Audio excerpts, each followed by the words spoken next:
বলা হয় অহংকারই পতনের মূল, কিন্তু কিছু কিছু ক্ষেত্রে অহংকার থাকা ভালো।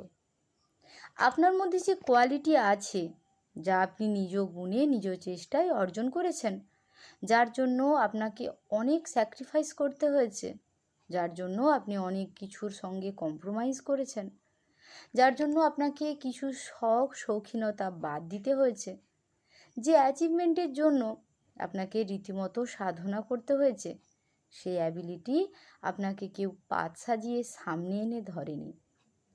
অনেক না পাওয়ার বিনিময়ে আপনাকে সেই উচ্চতাটা অ্যাচিভ করতে হয়েছে। তাই সেটা আপনার অহংকারের বিষয় হওয়া উচিত।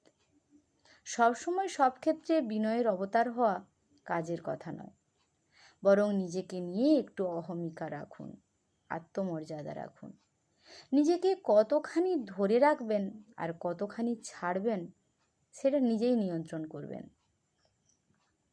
তাহলে দিন শেষে টেকেন ফর গ্র্যান্টেড হওয়ার জন্য হা হুতাশ করতে হবে না।